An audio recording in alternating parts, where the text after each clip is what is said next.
what do you think the return of Trump means for global markets, for trade, and importantly for you, sir, for financial regulation as well? Well, thank you very much. I think that the return of President Trump to the White House implies more uncertainty in terms of policy. It implies also more volatility for markets, and this is something that we're going to see in the coming weeks and months. So we need to be ready for that. Also, I think that the market is trying to understand what may be the actual reach of the tariffs that the United States imposes on other countries. Yesterday, I think there was a mention about Canada and Mexico, but there are other very important countries that may be subject to tariffs or not, depending on how things go. So I think that policy uncertainty is going to be there, and I think that's going to be an important driver for markets in the short term. Beyond that, I think that some of the policies that Mr. Trump is going to espouse in terms of deregulation in the financial sector are regarded as good for growth, and that would be helpful for the U.S. economy. You're chairman of one of the world's largest financial institutions, so how do you prepare the firm for the changing of the guard and the scenario that we will see play out in 2025? Well, Standard Chartered has been around for over 170 years. And we have a very strong and diversified presence across both emerging markets and advanced economies. And we are a super connector between East and West and also between South and South. So I think that our business model is very well established. So regardless of the changes in the political environment in the United States, our strategy remains the same, which is being close to our clients, both in the corporate and financial institution side and also in the wealth and affluent side, to help our clients navigate the best they can these uncertainties and also bring to them opportunities. And we have a fantastic footprint which covers most of the most important and dynamic economies in the world where opportunities are plenty. So we will continue doing what we did already during Trump 1.0, which is to realize these opportunities and continue thriving and moving upwards. Let's talk about the environment that you're operating in as well. A couple of concerns out there right now about whether or not 2025 is going to bring a sustainable growth path, or if the balance of risks remains skewed to the downside. Where do you sit on that argument? Well, I sit on I think both things are right. On the one hand, balance of risks is tilted to the downside, basically because of the geopolitics and the impact that geopolitics may have on geoeconomics and particularly on trade. But let's see that what's happened, and for the past couple of years, we have had steady growth, slightly above 3%. This is the base case that we have going forward into 2025, the current year, but also into 2026. So as long as the things that happen on the policy front are not terribly disruptive, I think that one would expect the continuation of this growth path. Now, there may be some positives in the sense that some sort of a thoughtful deregulation is something which is going to be good for the United States economy. I think that some thoughtful deregulation might also be good, for example, for other parts of the world. I'm thinking of the European Union. I'm thinking of other markets.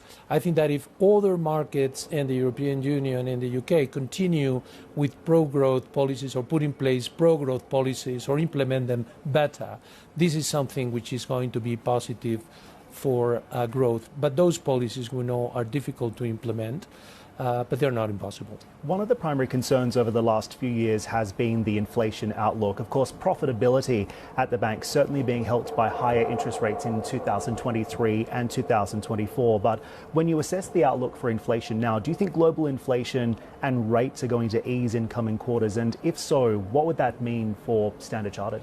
That is something which very much will depend on whether there are tariffs in the United States or coming from the United States, and how strong are these tariffs.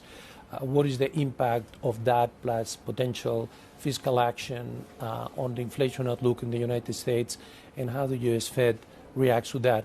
I think that the base case is still for a continuation of the disinflation process that we have seen over the past year and a half or 2 years, and the extent to which that can go on will depend very much on these policies. But regardless of that, in terms of the profitability of the bank, we have improved over the past few years, and we will continue to improve regardless of that, because we have a very strong strategy which is focused on helping our international clients do cross-border banking and also serving the needs of our affluent clients, and also in terms of wealth management. And those businesses, my expectation is that they will continue to move forward in the current year, and that would be good for us. We've spoken a lot about what's happening in the United States and what's happening in Europe. Let's pivot over to Asia, where the firm actually derives most of its profit. When you look at the relationship between the US and China right now, how concerned are you? And as an extension to that, do you think that policymakers in Beijing are doing enough to firm up the Chinese economy, to stoke domestic demand in order to really alleviate some of the economic pressures that we have seen in that country for many, many years now? Right. First of all, when you speak about Asia growth, one needs to take into account that still is leading global growth. If you think of the forecast that, for example, the IMF put out a couple of days ago, global growth is expected to be slightly above 3%, while emerging Asia is going to have growth rates of about 5%. So this is going to be leading global growth. And China is an important part of the story.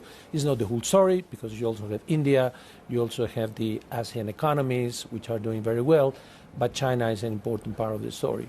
Now, regarding Chinese growth, I think that the fact that China was able to have 5% growth last year speaks volumes about the capacity of such a large economy to continue having decent growth rates, not as high as in the past, but still decent growth rates, although this was supported by policy. And policy will continue to be supportive this year if the Chinese authorities want to maintain growth rates between 4.5% and 4.5% and 5%. And the Chinese authorities still have to come up with what's the official target for this year. But I think that what was most important was the explicit acknowledgement by the Chinese authorities that they will continue to support Chinese growth through appropriate monetary and fiscal policies. And within that, clearly, there is a need to revive consumer confidence. And I think that more needs to be done as needed in order to make sure that the property sector finally stabilizes, it starts recovering. But we know from other historical experiences of property market crisis that this is something that takes longer than other things. But I think that there is the determination on the part of China to focus on that. And also, China's-US relationship is critical for both countries, but also for the world. So I think it's very important that President Trump and President Xi Jinping are talking. It was also interesting yesterday in the inauguration speech that Mr. Trump only referred to China in connection to TikTok, but there was no China bashing. And what I hope for is that both the US and China can have as good relationships as they can, because as you said, this is something that would be important for the entire world.